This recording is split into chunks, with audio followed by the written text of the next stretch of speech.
everybody. So this, okay, everybody. So listen. So today I'm going to be talking about zodiac sign archetypes. But now, what is the archetype, right? And we will be starting with the planet Mars. So guess what? We'll be going through Aries, and then we'll be touching on Scorpio, right?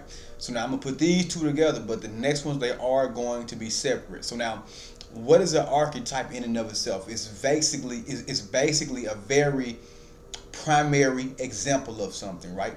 Like something that represents a certain, type of energy. You see what I'm saying?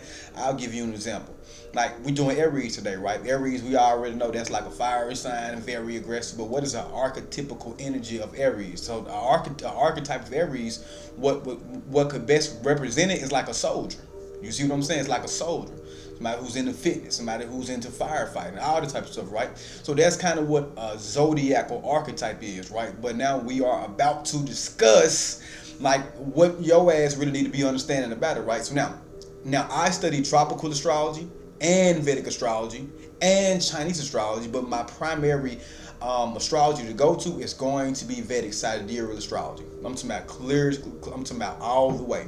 Now listen, you can follow me on all my social medias. You can DM me for a consultation. Listen, I'm gonna hook you up. I got over 250 literal client reviews over the past 5 years.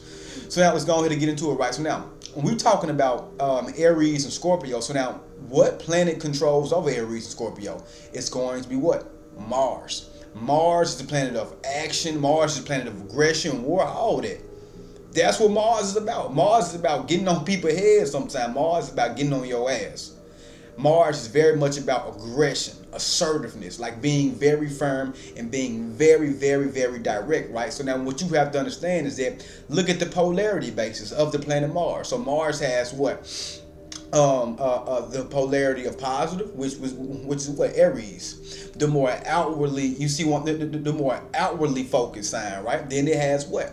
The more receptive quality, which will be the scorpionic aspect, right?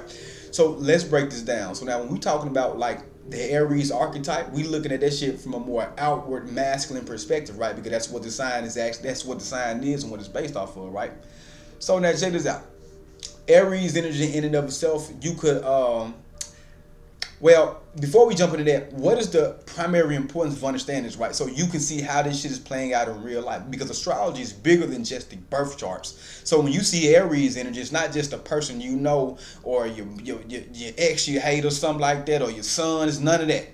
This is what about the energy of Aries really represents on its own, right? So since Aries is the more outwardly masculine perspective, so the archetype energy of Aries is like a soldier, a combatant, right? Boxers, sports players. You see what I'm saying? Also, Mars in Vedic astrology is a planet of what? Engineering things, right? Building things, putting things together. That's what it actually is, right?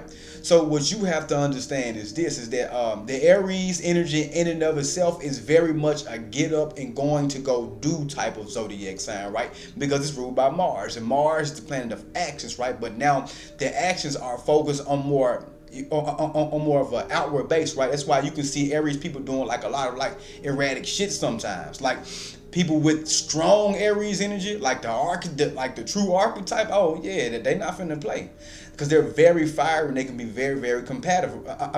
Combative, right? Because why? Mars energy in and of itself already rules what? War. So now that war nature is expressing itself through Aries from a masculine outward perspective. It's like, okay, I'm finna go do this shit. I'm not just finna sit here and talk. I'm finna get my ass up and go do shit. So guess what? Aries people in and of themselves, they can definitely cause a ruckus. They can cause a ruckus on a more negative end, right? But Aries energy is really all about independence, right? It's all about, you know what I'm talking about, self. Now, there's a higher octave and a lower octave, right? You see what I'm saying? The higher octave is that they want to be themselves, to really be a true individual in this world, not be bound by anyone who is trying to restrict them from their self-expression and from, you know what I'm talking about, taking charge and, you know what I'm talking about, moving through the world in the way that they want to move, right? Now, and from a positive aspect, but in a negative aspect, they can be extremely selfish. Like, forget everybody. I don't care about this. I don't care about that. I don't give a fuck about any of this. That's what Aries energy in and of itself can actually do. So what I want you all to understand is this. When you think of people with strong Aries archetypes, I'm trying to think of who to give you a prime example of. in a lot of ways, listen, go watch you some Jason Statham films. Go watch you any type of basketball, any type of sports, any type of competitive thing, right? That's what Aries energy gonna represent, right? So whenever you see somebody like being in that competitive mode, being in that competition mode, remember all fire signs have that, but Mars itself is the planet of competition, right? You see what I'm saying? The thing about it is, Leo might seem similar because Leo was ruled by the sun. The sun is a planet of what? Dominance, right? So it's not finna let it's so you gotta remember that's gonna add a competitive flair to Leo, but Mars itself is the actual planet of competition. So now that you understand like a very basic understanding of Aries archetype, let's move on to the Scorpio archetype. So now we got Mars expressing what? The negative feminine the negative feminine polarity through Scorpio, right? Scorpio's zodiac sign about detective work. You see what I'm saying? Trying to figure shit out like a Sherlock Holmes type of zodiac sign and shit like that. That's what Scorpio actually is, right? Like detective. So now, like, put it like this: Mars itself would probably be like the regular police officer, right? Because guess what? Mars energy in and of itself does represent what? A fast moving energy, but it also represents like being attentive to crisis events, right? And that's what Scorpio rules in the natural zodiac order, right? Crisis events, dramatic up and downs. It's kind of like the tarot card of like what the Tower moment, right? But it can be good or it can be bad, but it definitely just is, right? That's what Scorpio energy is in and of itself. So now when we talk about Scorpio energy and like more archetypical examples. So if Aries is like the police officer, then guess what? Scorpio is like the detective. So the police get called to the crime scene. You see that Mars emergency responding type of thing, or firefighters, right? You see what I'm saying? But let's stick with the police officer. So the police officer get there, see the homicide, or see what's going on, and say, okay, listen, we need the detectives to work to come on in. And they come in with the black coats and black jackets, looking around everywhere, trying to see what entry points the bullets made and all this stuff. Yeah, that's what Scorpio is in and of itself. So now you're looking at the two different aspects of Mars, right? But also Scorpio energy in and of itself could be like the forensics department, right? Figuring out like what happened to people, what got people unalived. Do you see what I'm saying? So these are some good archetypical ways to look at what the Scorpio energy actually rules over. And then Scorpio is also a zodiac sign of transformative energy, right? Transformative energy when all else fails and it must ascend and become something more powerful, right?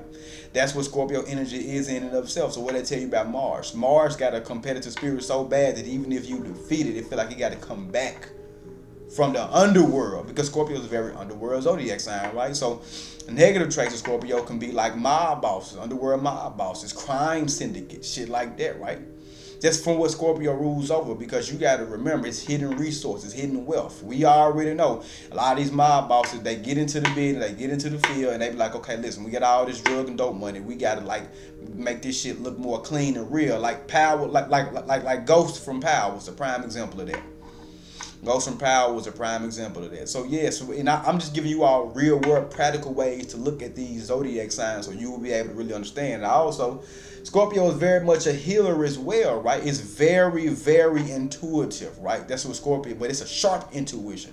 It's like a dog with a strong ass nose trying to go snoop around and find whatever the hell is going on and be like, okay, listen, this is right where it's at.